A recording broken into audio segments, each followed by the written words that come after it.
Kalau Piam ini lebih ke pengalaman ya, bukan sosok hantu gitu menurut aku. Kalau di Indonesia, hantu ini tuh disebut dengan hantu sundel bolong. Baju putih, rambut terurai panjang, punggungnya yang bolong, dan berbelatung.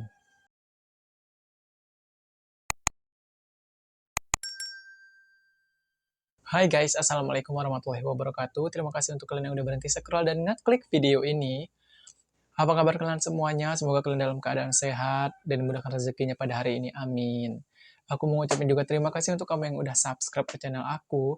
Tapi untuk kamu yang belum subscribe, tolong subscribe dulu di bawah supaya aku makin semangat lagi bikin video ke depannya dan kamu tidak akan ketinggalan konten-konten aku berikutnya. Oke?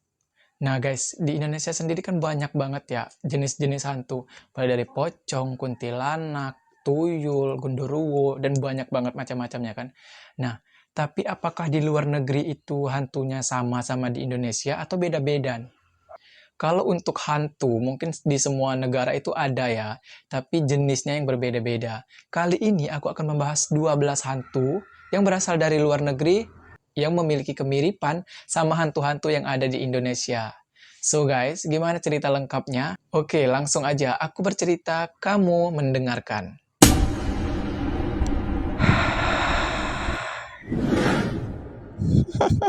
Dan langsung aja kita masuk ke hantu yang pertama. Yang pertama ada hantu Krasu. Hantu ini berasal dari negara Thailand. Hantu Krasu ini memiliki kesamaan sama hantu Indonesia yaitu kuyang. Sosok ini digambarkan dengan sebuah kepala dengan usus serta organ dalam lainnya yang masih menyatu. Warga sekitar mempercayai sosok ini akan keluar pada malam hari. Dia akan mencari mangsa dengan menghisap darah segar yang berasal dari hewan ternak bahkan bayi manusia sekalipun. Dan cerita tentang hantu Krasu ini sangat membuat takut warga sekitar dan karena penampakan yang begitu seram. Nah, apakah kalian udah pernah bertemu hantu Krasu ini atau dalam versi Indonesianya hantu kuyang? Komen di bawah. Next ke hantu yang kedua. Hantu yang kedua ini berasal dari negara tetangga yaitu Malaysia yang kerap disebut dengan nama Pontianak. Hantu yang satu ini dari namanya aja kita udah tahu ya. Dia itu pasti mirip sama hantu Indonesia. Itu Tete Kunti atau biasa kita kenal dengan kuntilanak. Sosok ini digambarkan dengan seorang wanita dengan mengenakan baju putih panjang dengan rambut panjang yang terurai. Mukanya pucat dengan pandangan yang kosong. Masyarakat di sana mengatakan konon katanya Pontianak ini adalah ruh dari wanita yang meninggal dalam keadaan hamil atau melahirkan. Berarti misalnya kalau ada wanita hamil nih meninggal, dia jadi Pontianak. Atau dia lagi melahirkan terus meninggal jadi juga Pontianak. Nah, apakah di antara kalian pernah melihat hantu Pontianak ini atau dalam versi Indonesianya kuntilanak? Komen di bawah. Next, kita lanjut ke hantu yang ketiga. Hantu yang ketiga ini hantu bungkus, ya ini berasal dari negara tetangga lagi yaitu Malaysia. Hantu bungkus memiliki kesamaan sama hantu yang ada di Indonesia yang paling ditakuti nih sama masyarakat Indonesia yaitu poci. Nah, di Malaysia hantu bungkus ini digambarkan dengan sosok dengan tubuh yang dibungkus kain putih yang biasa disebut dengan kain kafan. Nah, hantu bungkus ini sering diceritakan dalam kisah-kisah horor yang ada di Malaysia. Dan mereka akan menghantui dan meminta pertolongan kepada manusia-manusia yang masih hidup. Apakah kalian udah pernah ketemu hantu pocong atau hantu bungkus? Komen di bawah. Next ke hantu berikutnya. Di nomor 4 ini ada hantu Piam.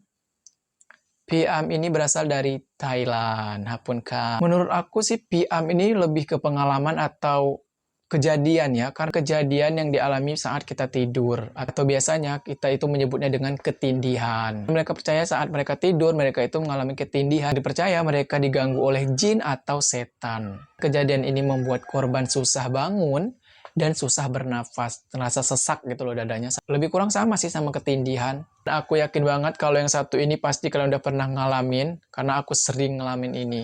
Ke hantu berikutnya.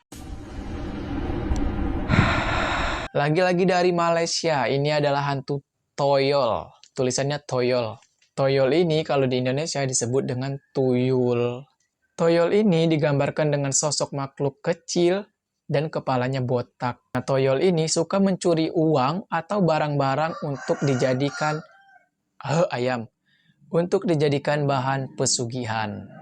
Toyol ini juga dikatakan sebagai budak bagi orang-orang yang melakukan pesugihan yang tujuannya untuk melakukan kejahatan. Apakah kalian udah pernah uangnya dicolong toyol? Komen di bawah.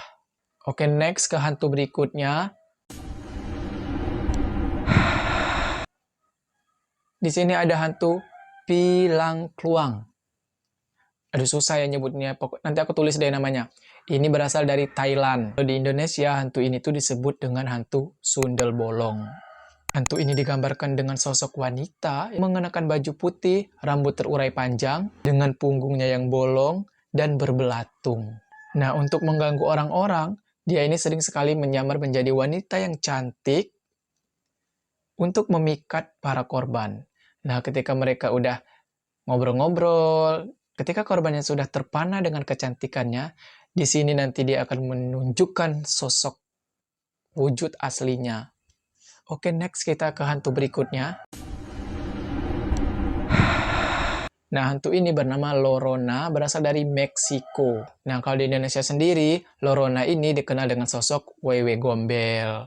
Nah, Wewe Gombel di Indonesia diceritakan dengan sosok yang suka mencuri dan menyembunyikan anak-anak, sedangkan Llorona, dia suka menenggelamkan anak-anak. Jadi penggambaran sosoknya itu sama ya, tapi cara dia mencuri anak-anaknya yang beda. Indonesia kan diculik dan disembunyikan kan, sedangkan Llorona ini dia suka menenggelamkan anak-anak. Apakah kalian udah pernah disembunyikan atau ditenggelamkan oleh sosok-sosok yang aku sebutkan tadi? Komen di bawah. Oke, lanjut ke hantu berikutnya.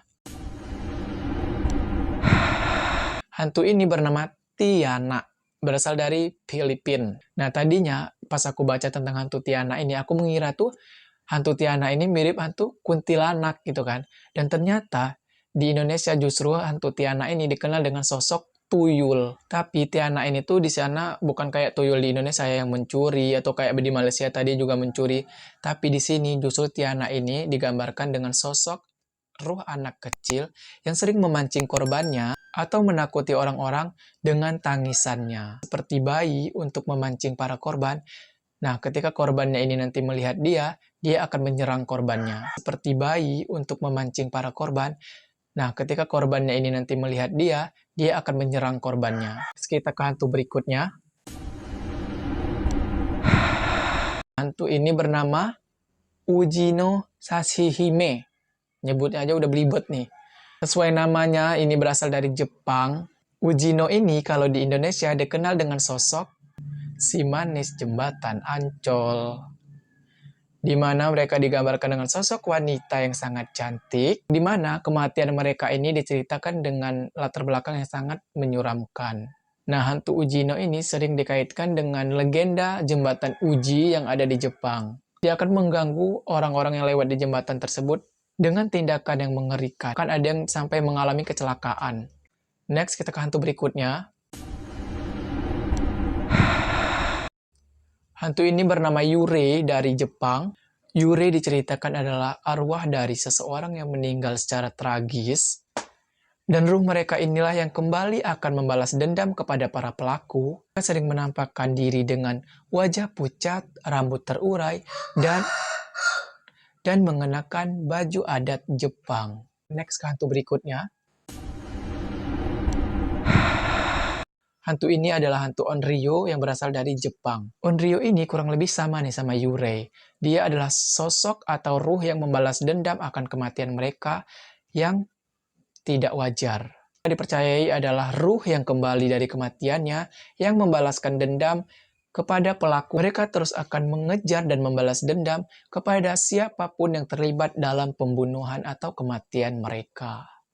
Nah guys, itu tadi nih hantu-hantu luar negeri yang memiliki kesamaan sama hantu-hantu yang ada di Indonesia. Dan kalau kalian suka dengan video aku, klik like-nya dulu. Jangan lupa komen, share, dan subscribe. Dan kalau kamu punya cerita horor baik yang kamu dengar dari orang lain, atau kamu alami sendiri, dan kamu mau aku ceritakan di channel aku, kalian boleh komen di bawah. Kalian boleh kirim ke email, nanti aku cantumkan di deskripsi, oke?